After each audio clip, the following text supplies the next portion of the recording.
믿음을 가지고 삶을 살아가는 사람들입니다. 그렇기 때문에 우리의 믿음이 어떠한지 우리가 많은 관심을 갖습니다. 우리의 기준을 따라서 누군가의 믿음을 우리는 평가하기도 하지요. 그래서 믿음이 좋다, 또 믿음이 또 크다, 이렇게 평가를 하기도 하고, 또 어떤 사람들에 대해서는 믿음이 없다라고 말을 하기도 합니다. 그러나 가만히 보면 사실 우리의 믿음이라고 하는 것은 사람의 어떤 외적인 믿음 생활하는 어떤 외적인 모습만 보고서 그 사람의 그 마음에 있는 믿음을 우리가 평가한다고 하는 것은 어리석다라고 하는 생각을 우리가 할 수도 있습니다. 또 실제적으로 그렇습니다. 믿음은 하나님을 믿는 것이고 또 하나님을 향한 믿음을 이제 믿음이라 이야기하기 때문에 그 믿음에 대해서는 또 하나님을 향한 또 하나님을 믿는 믿음에 대해서는 우리의 모든 것을 아시는 하나님만이 판단하시고 또 평가할 수 있는 것이라 이렇게 생각이 됩니다. 오늘 또다시 아브라함에 대한 이야기, 아브라함의 믿음에 대한 이야기를 여러분과 같이 나누게 될 터인데, 아브라함은 불신의 세계 속에서 하나님의 부르심을 받았습니다. 하나님의 부름을 받는 그 순간부터 아브라함이 믿음을 가지게 되었고 믿음으로 행한 것입니다. 그렇기 때문에 아브라함의 믿음은 사실 온전하지 못한 부분들이 굉장히 많았습니다. 그럼에도 불구하고 오늘 이 창세기 15장의 말씀에 보면 하나님께서 아브라함의 믿음을 인정해 주시는 그런 모습을 우리가 볼 수가 있습니다. 아브라함의 믿음이 온전하지 못함에도 불구하고 하나님께서 인정해 주시는 그 모습을 우리가 보면서 우리는 한 가지 소망을 갖게 됩니다. 우리의 믿음이 비록 때로는 부족하고 연약하다 할지라도 하나님은 우리를 긍휼히 여겨주시는 분이라 하는 사실입니다. 그게 이제 우리의 그 신앙생활에 있어서 한 줄기 빛과 같은 것이 될 수도 있는 것입니다. 하나님은 아브라함의 믿음이 온전하지 못함에도 불구하고 그의 믿음을 인정하신 이유가 무엇일지, 또 하나님은 그의 믿음을 어떻게 인정해 주시게 되는지 오늘 이 창세기 15장의 말씀을 중심으로 해서 함께 말씀을 나누기를 원합니다. 지난 시간에 우리는 창세기 12장의 말씀 1절 이하의 말씀을 통해서 하나님께서 아브라함을 전격적으로 방문을 하시고 그를 이제 불러내시는 하나님과의 새로운 관계 속으로 그를 초청하고 있는 말씀을 우리가 함께 나눌 수가 있었습니다. 너는 너의 고향과 친척과 그리고 아버지의 집을 떠나라. 그리하면 내가 너에게 이러이러한 복을 주겠다라고 하나님은 아브라함에게 약속을 했습니다. 사실 하나님께서는 아브라함에게 그동안 그가 살아왔던 그 삶의 모든 터전인 그리고 그가 의지해왔던 모든 것들을 일단 내려놓고 새로운 출발, 하나님을 믿고 따르는 하나님과 함께하는 삶을 살아가자고 그를 초청한 것입니다. 그 초청에 응답할 때 하나님께서 복을 주시겠다고 약속했기 때문에 아브라함은 하나님의 말씀을 따르지요. 그런 그 아브라함의 믿음에 대해서 히브리서 11장 8절의 말씀에 보면 믿음으로 행했다라고 하는 사실을 분명하게 증언을 해주고 있습니다. 믿음으로 아브라함은 부르심을 받았을 때에 순종하여 장래의 유업으로 받을 땅에 나아갈 새에 갈 바를 알지 못하고 나아갔으며, 믿음으로 새로운 출발을 한 겁니다. 그러니까 고향이나 친척이나 그 아버지를 의지하고 또 그동안 살아왔던 삶의 방식대로의 삶이 아닌 이제는 새로운 출발인데 지나온 의지했던 모든 것을 내려놓고 하나님을 그 마음에 모셔드리고 하나님과 함께하는 삶을 출발한 것입니다. 그때 하나님의 약속의 말씀을 믿고 믿음으로 이제 출발을 했는데 그가 하나님의 부르심을 받고 새로운 그 신앙의 여정, 그 삶의 여정을 이제 하게 되는데 하나님께서 보여줄 땅으로 나아가고 있는 그 아브라함의 그 삶의 모습들을 제가 여러분들에게 몇 가지 이제 말씀을 드리려고 합니다. 그 새로운 출발을 한 그 아브라함의 그 여정을 여러분들에게 소개해 주는 이유는 그 아브라함이 하나님을 믿고 따르는 그 신앙의 여정 속에서 얼마나 많은 그 인간적인 그 연약함이나 또 부족함, 그 실수를 많이 하는지 그것을 여러분들에게 이제 보여주려고 하는 것입니다. 아브라함은 믿음의 조상이라고 불려지기 때문에 아브라함은 처음부터 굉장한 믿음의 사람, 우리가 흔히 얘기하는 것처럼 믿음이 좋은 사람, 또 믿음이 큰 사람, 이렇게 여러분 우리가 생각할 수 있을지 모르겠지만은 그러나 결코 그렇지만은 않았다는 것입니다. 그에게도 영적으로 볼 때에 갓난 아이와 같은 어린아이와 같은 그런 그 신앙의 시기가 분명히 있었다고 하는 사실을 여러분과 같이 나누고자 하는 것입니다. 그렇다고 해서 아브라함의 믿음을 이렇게 평가절하하려고 하는 것이 아니라 아브라함도 우리와 같은 그런 그 인간적인 그리고 평범한 그런 그 삶을 통해서 하나님께 더 가까이 나가게 되었다는 사실을 여러분과 같이 나누기 위함인 것입니다. 지난주에도 여러분들에게 이 창세기 12장의 말씀을 나누는 가운데 분명히 하나님은 아브라함에게 지나온 모든 삶을 내려놓으라 이렇게 말씀을 하고 있는 데 반하여서 아브라함은 순종하면서도 온전하지 못했습니다. 그의 고향과 친척과 아버지의 집을 온전히 떠나라고 그렇게 말씀하는 데 반하여서 아브라함은 혈육의 정을 단호하게 여러분 정리하진 못하지요. 그 조카 롯을 함께 데리고 하란을 떠나고 있는 모습을 볼 수가 있습니다. 그것을 우리가 잘못이라고 얘기하는 참 어려울 거예요. 우리도 삶을 살아가면서 이 관계라고 하는 것은 그게 우리가 생각처럼 쉬운 것은 아닙니다.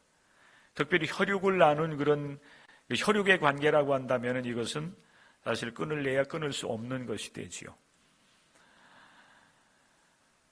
그런데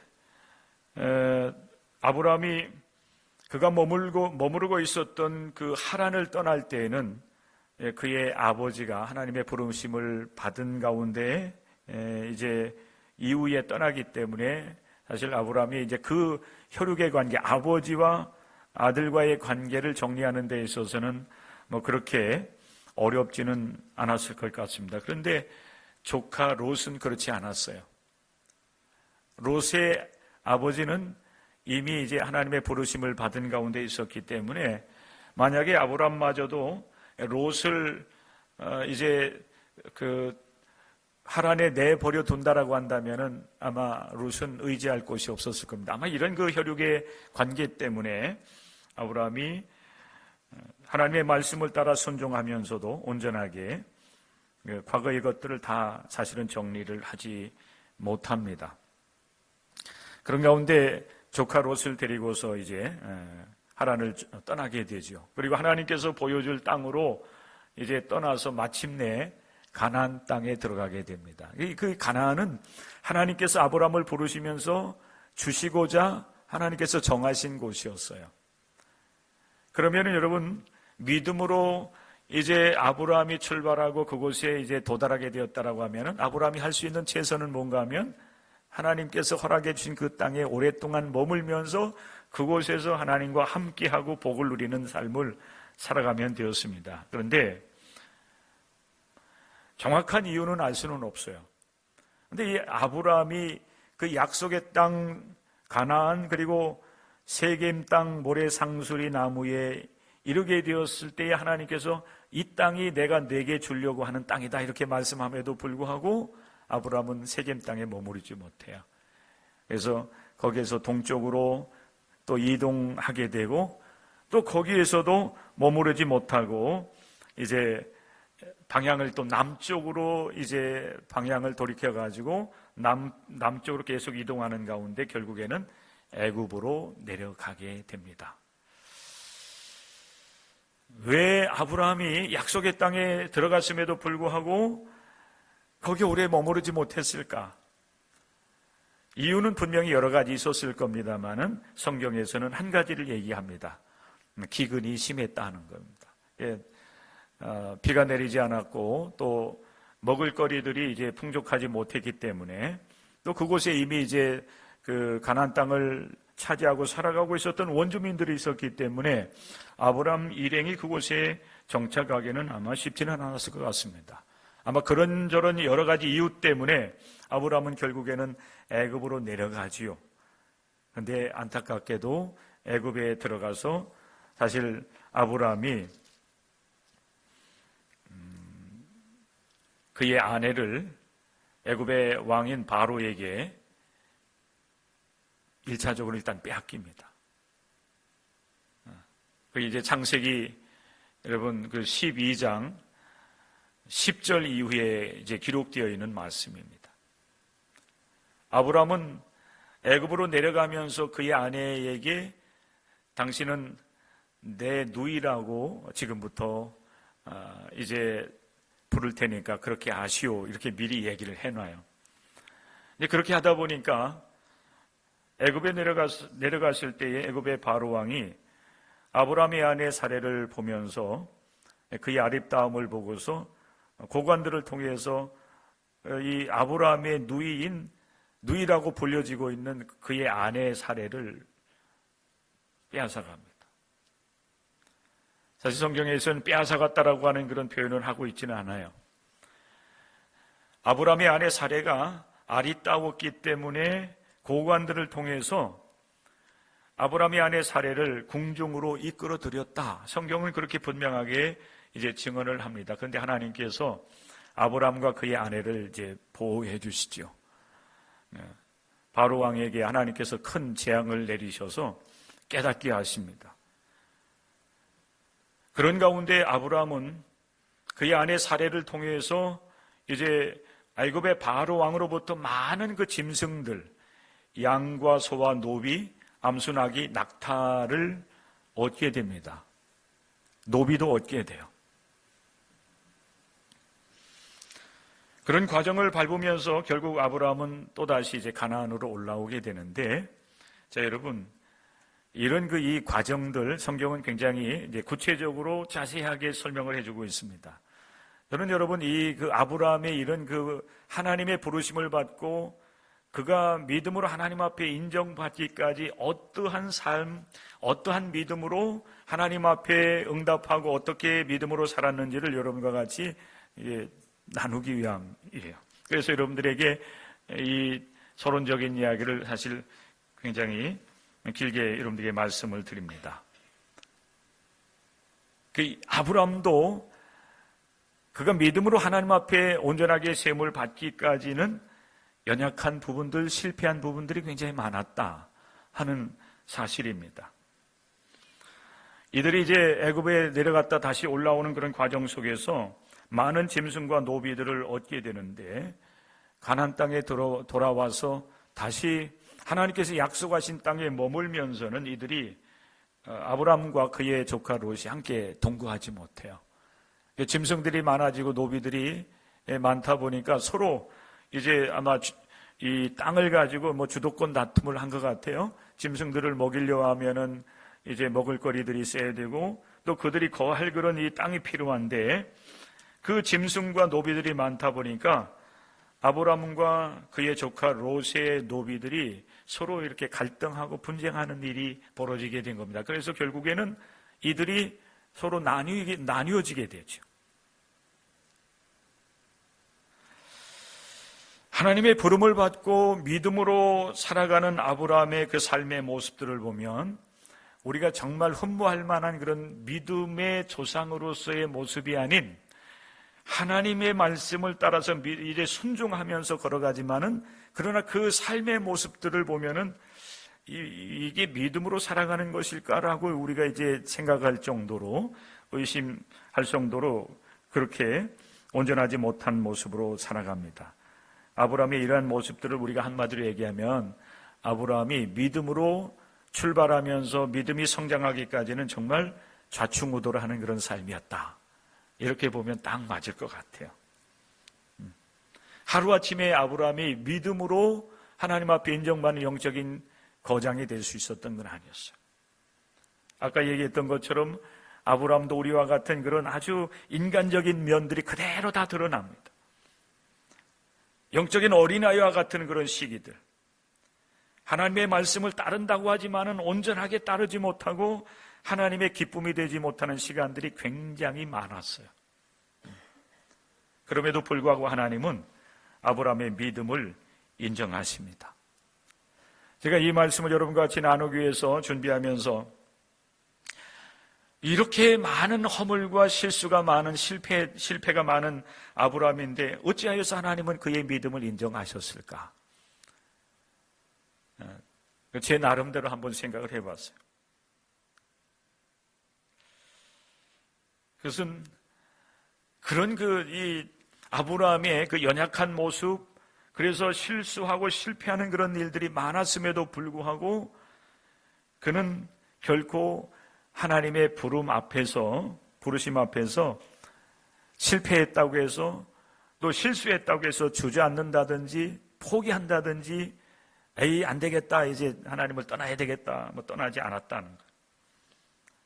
참된 믿음의 길을 그럼에도 불구하고 찾아 나선 거예요. 이게 이제 굉장히 중요한 거예요. 우리의 신앙의 모습도 마찬가지입니다.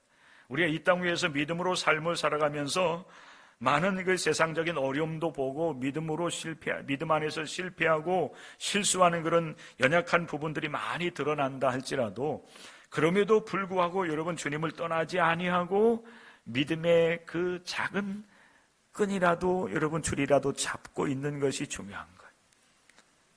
하나님은 그것을 긍휼히 여겨주세요. 그리고 그 붙잡고 있는 그 믿음의 끈을 보시고 주님께서 그를 믿음의 길로 이끌어 주시는 겁니다.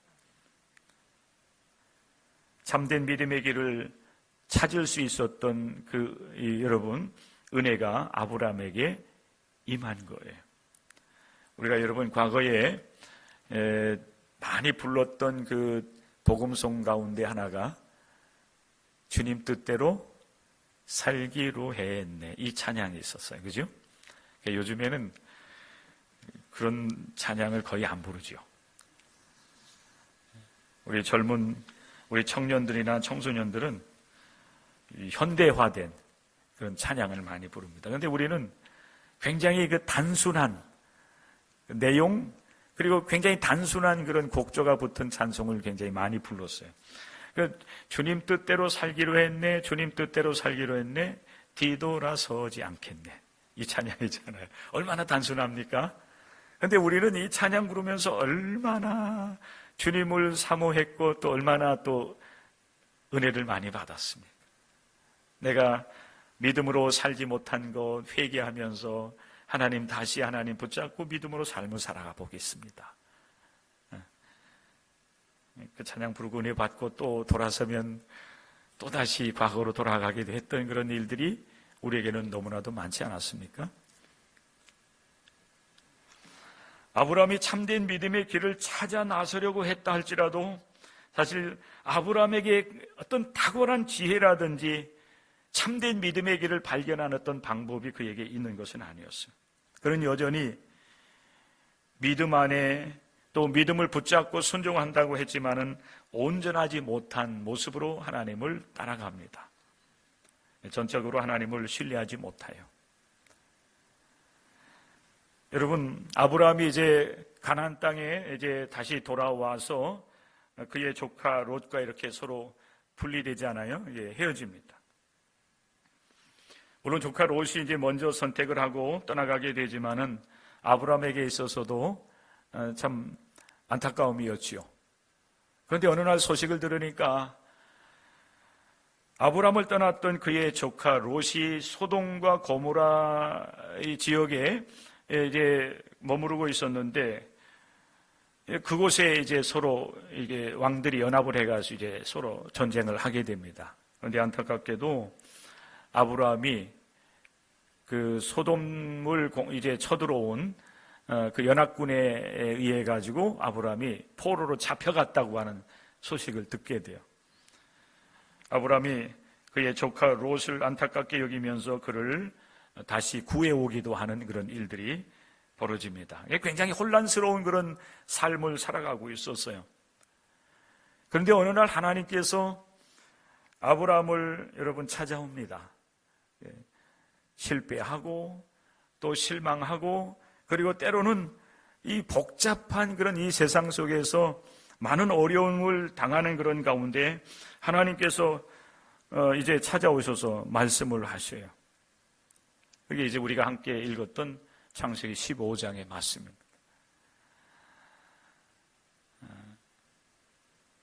아브라함에게 하나님께서 임하셔서 말씀을 하시죠. 아브라함아, 두려워하지 말아라. 나는 네 방패다. 나는 너의 지극히 큰 상급이 된다. 이렇게 말씀을 하셔요. 여러분, 얼마나 여러분이 복 있는 말씀입니까? 그 혼란스럽고 그 어려운 그런 상황 속에 처해 있었던 아브라함에게 나는 너의 방패가 되어줄 거고 나는 너의 상급이 될 거야. 그러자 하나님의 말씀을 들은 이 아브라함이 하나님께 물었습니다. 그런데 그 물음을 보면 아브라함 속에 굉장히 이 불편한 그런 심정이 담겨져 있는 모습을 우리가 알 수가 있어요. 하나님은 그를 보호해주는 보호자로서 상급으로서 역할을 감당해 주시겠다고 약속하는 데 반하여 아브라함은 하나님, 내게 무엇을 주려고 하십니까? 이렇게 말을 할 때는 아브라함 속에 이제 굉장히 불편한 그런 감정이 사실은 있는 겁니다. 하나님께서 분명히 나를 불러 하나님과 함께하는 삶을 요구했을 때에 내게 이런 약속들, 큰 민족을 이루게 할 거고 너의 이름을 창대하게 할 거고, 그리고 너는 복이 되어서 많은 사람들에게 너를 통해서 복을 받게 될 것이라고 그렇게 약속하셨는데, 하나님, 많은 시간들이 이렇게 흘러왔고 나는 하나님의 말씀을 따라 순종하면서 여기까지 왔는데 하나님, 자식도 없어요. 약속해 주셨던 민족이 아니라 한 명의 자식도 주시지 아니하고 하나님 또 그 말씀을 하십니까? 하나님, 무엇을 내게 주려고 하십니까? 이런 이야기가 되는 겁니다. 그러면서 그가 가지고 있었던 그 자신의 생각을 하나님께 얘기해요. 하나님, 저에게는 자식이 없으니 제 몸종 이 다메섹 사람 엘리에셀을 내 상속자로 저는 삼고자 합니다. 이게 아브라함의 생각, 아브라함의 계획이었습니다. 그리고 그는 하나님을 또 탓해요. 제가 이렇게 생각하고 계획하고 있는 것은 하나님께서 저에게 약속해 준 것을 이루어주지 않았기 때문입니다. 주께서 내게 씨를 주지 아니하셨으니 내 집에서 내가 기른 이 엘리에셀이 나의 상속자가 될 것입니다. 하나님 탓입니다. 여러분 보세요. 하나님이 아브라함을 하나님께서 이제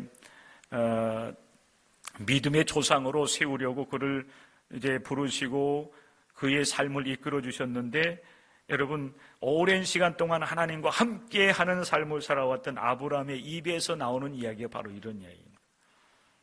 하나님 탓하고 있는 거예요. 하나님 약속해주고 하나도 이루어주지 않았잖아요. 복을 주신다라고 하고 제게 복을 주신 어떤 그 증거가 뭐가 있습니까? 큰 민족이 아니라 제게는 자식 한 사람 한 명도 없고 내 이름이 장대하기보다는 내가 가는 곳마다 나를 대적하고 또 나를 힘들게 하고 실패하게 하고 실수하게 만드는 이 현실 앞에서 하나님, 제가 어떻게 하나님의 약속의 말씀을 믿을 수 있겠습니까? 이 믿음이 아브라함이 이게 떨어져 있는 거예요. 그를 믿음의 조상으로 세우시고 그를 통해서 많은 사람이 복을 얻게 하시려고 하나님 불러내셨는데 아브라함은 세월이 흘러갈수록 여러분 그 믿음, 하나님의 약속의 말씀을 믿는 믿음, 하나님을 향한 기대 이런 것이 지금 이렇게 뚝 떨어져 있는, 하나님께서 아브라함의 이야기를 들으시고 그건 아니야 이렇게 말씀하세요. 아브라함은 인간적인 계획을 가지고 그렇게 자신의 생각대로 상속자를 세우려고 하는데 하나님은 그의 인간적인 방법을 인정하지 아니하시고 그를 믿음으로 다시 이끌어 주십니다. 여러분, 우리가 참된 믿음의 길을 발견하고 나중에 이제 성숙하고 이제 하나님께서 보시기에 정말 인정할 만한 하나님 앞에 기쁨을 드리는 믿음의 사람이 되는 것은 사실 내게 있지는 않아요.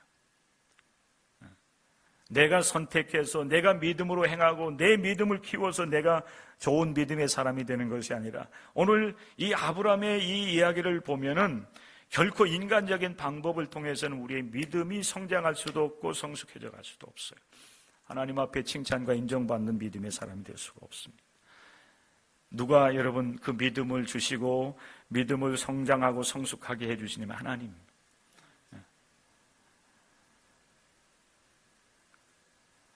아브라함의 모습을 보면 곧 나의 모습이 보이는 겁니다.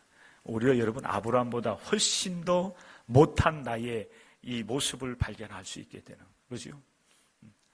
그래서 우리는 뒤돌아서지 않겠다라고 하면서 또 뒤돌아서기도 하고 또 하나님을 원망하지 않겠다라고 하면서 또 원망하고 그렇지 않아요.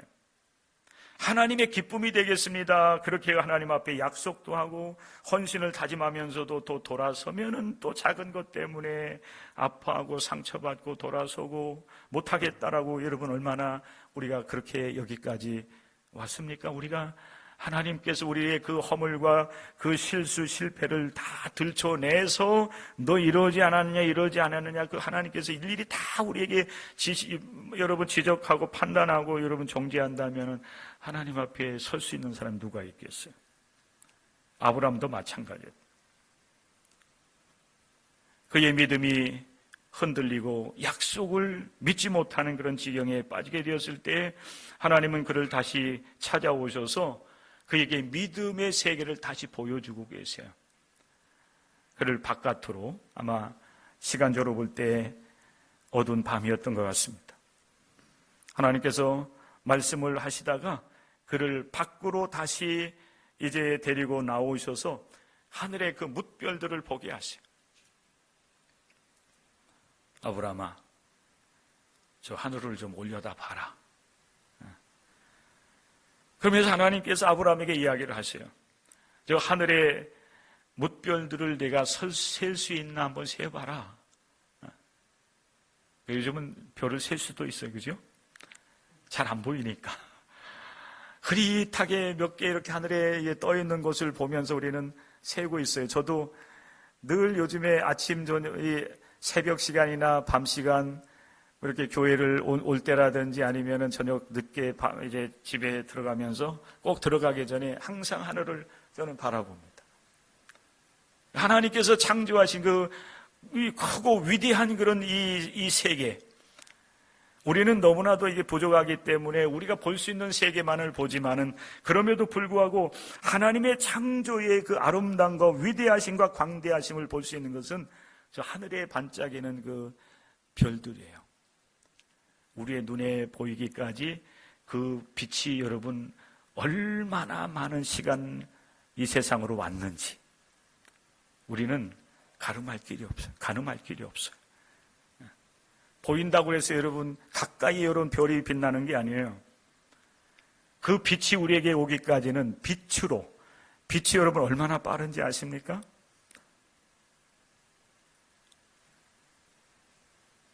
말할 수 없는 시간을 여러분 그 빛이 달려와서 우리의 눈에 반짝반짝 보이는 겁니다. 그리고 그 하늘에 빛나는 별을 볼 때마다 하나님이 모든 만물을 지으셨구나 하는 것을 이제 고백하게 되는데, 제가 이제 거주하는 곳은 이제 밀락동 의정부 변두리잖아요. 변두리라고 할 수 없어요. 다 의정부 시내이기 때문에. 그래도 그쪽은 이제 빛이 많지는 않아요. 끝쪽이니까. 또 밤하늘에 하늘을 올려다보면은 몇 개는 보여요. 어떤 때는 잘 보여요. 이제 겨울에는 잘 보입니다. 특별히 춥고 바람이 부는 날은 이제 미세먼지들이 다 날아가기 때문에 밤하늘 반짝반짝 빛나는 별들을 봐요. 근데 요즘에는 많이 보이진 않아요. 제가 어렸을 때에 제가 태어나서 성장하던 그곳, 특별히 여름철 새벽녘에 바라보았던 밤하늘에 그 무수히 빛나는 별들은 저는 잊을 수가 없습니다. 지금도 사실은 가끔 그 별들을 보고 싶을 때가 많아요. 근데 그렇게 하지 못하니까 이제 매일 새벽이라든지 늦은 저녁 시간 들어가면서는 꼭 하늘을 올려다봐. 오늘 내가 별 몇 개를 봤다. 보통 이제 한 5, 6개 많으면 한 10개 정도 보여요. 올려다보면. 근데 하나님께서 창조하신 이 우주 속에 빛나는 그 별들은 사실은 우리가 눈으로 셀 수가 없어요. 너무나도 많기 때문에 그렇습니다. 하나님께서 그 하늘의 뭇별들을 보게 하시면서 아브라함아, 저 하늘에 그 빛나는 저 별들을 네가 설 수 있나 보라. 너무나도 많지 않느냐. 내가 네 자손을 저 하늘의 뭇별과 같이 해주겠다 말씀을 하셔요. 좌충우돌하면서 인간적인 방법을 동원하려고 있는 그 아브라함을 찾아오셔서 다시 한번 하나님의 약속의 말씀을 이제 상기시켜 주는 거예요. 이 약속의 말씀을 내가 믿어라. 그런데 놀랍게도 아브라함은 또 믿어요. 그렇게 실수도 많고 연약하고 부족한 아브라함, 방금 전까지만 해도 하나님 당신께서 내게 약속하신 것을 하나도 이루어주지 아니하시고 무엇을 주시겠다고 약속하는 겁니까? 이 땅을 주시겠다고요? 그랬던 아브라함이, 야, 내가 저렇게 저 많은 하늘의 별들처럼 너에게 약속한 걸 그대로 이루어줄 테니까 걱정하지 마라. 나를 믿어라. 이렇게 말을 하니까 하나님께서 아브라함이 하나님의 말씀을 듣고 하나님 믿어요. 이게 믿음이에요.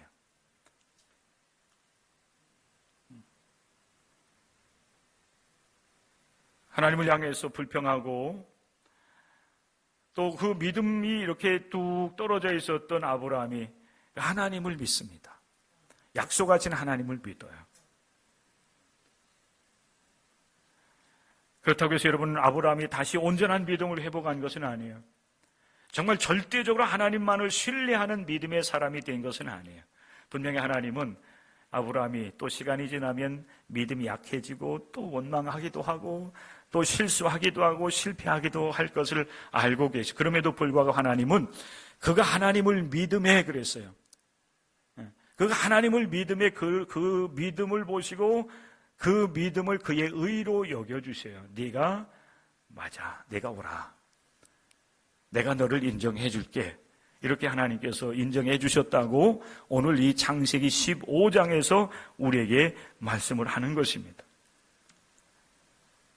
하나님은 우리를 긍휼히 여겨주시는 분이에요. 우리의 믿음이 없다고요?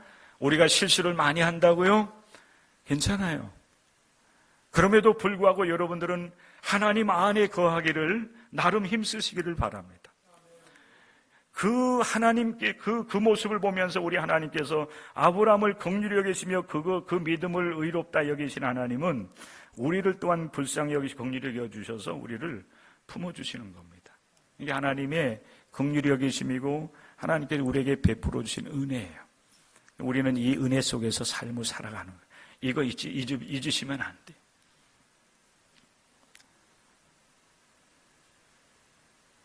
그렇게 하나님께서 아브라함을 인정하심에도 불구하고 아브라함은 그 다음에 곧바로 또 하나님을 시험합니다.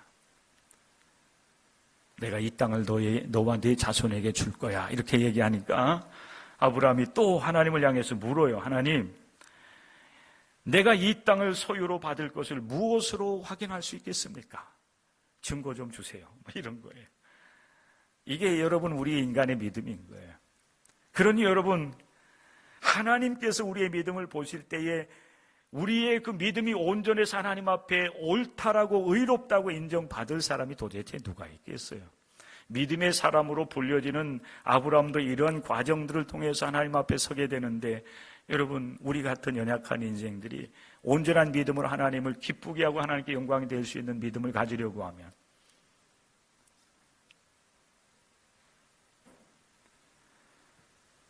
정말 하나님이 이 땅을 제게 주시려고 하는 겁니까? 하나님 정말 내 자손을 저 하늘의 뭇별과 같이 해주실 겁니까? 그 증거가 무엇입니까? 라고 묻고 있는 아브라함, 혼나지요. 그래서 혼나요. 때로는 여러분, 하나님께서 우리를 책망하시기도 하고 때로는 우리를 징계하기도 하세요. 왜 그럴까요? 우리의 믿음을 온전하게 세워주시려고. 그래? 그럼 너 짐승들 또 내가 가지고 있는 것들로 내게 제물을 드려봐라. 하나님께서 아브라함에게 말씀을 하시죠. 그래서 아브라함이 짐승들과 산비둘기, 쥐비둘기 새끼를 가지고 하나님께 제물로 드리는데, 정확하게 여러분, 왜 하나님께서 제물을 드리는 아브라함을 향해서 징계하시는지 우리는 성경을 통해서는 자세히는 알 수는 없어요. 그런데 하나님께서 아브라함이 드리는 제물을 받으시면서 마음에 차지 않으셨던 것 같아요. 짐승들은 이제 가운데를 이제 제물을 드리는 것처럼 이제 쪼개어서 하나님께 제물로 드리지만은 산비둘기, 쥐비둘기 새끼들은 쪼개지 않고 하나님 앞에 드리는데, 제물을 드린 그 아브라함을 하나님께서 기뻐하지 않으셔요. 그래서 아브라함을 또 아브라함의 자손들을 향한 하나님의 징계를 얘기합니다. 네가 애굽에 종살이를 하고 네 자손들은 고난을 당할 것이다. 400년 동안. 그러나 때가 되면은 내가 너희를 다시 구원하여서 약속의 땅으로 불러드릴 것이라고 하나님께서 아브라함에게 말씀을 하십니다. 이런 일들이 계속 반복되는 거예요.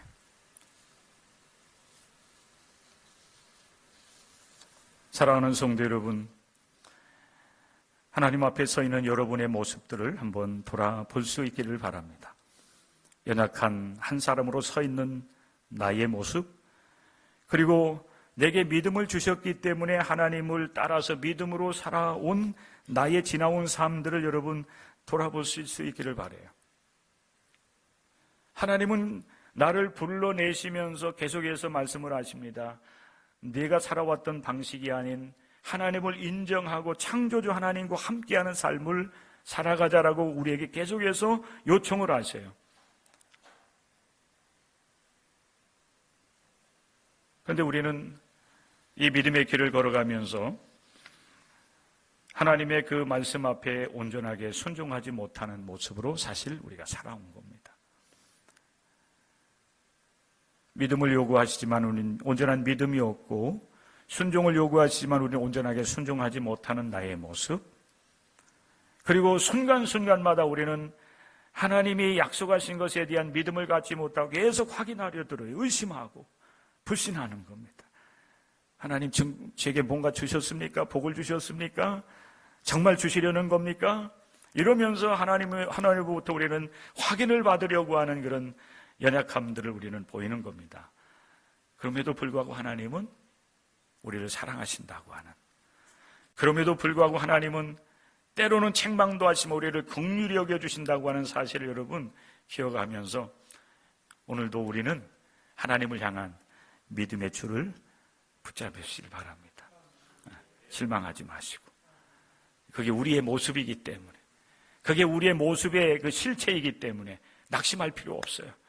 다시 그 자리에서 우리는 아브라함과 같이 하나님의 인도를 받아서 하나님께 우리에게 믿음을 주시기를 기대하면서, 믿음을 주시면 믿고 따라가는 겁니다. 오늘도 우리는 이 믿음을 붙잡는 겁니다.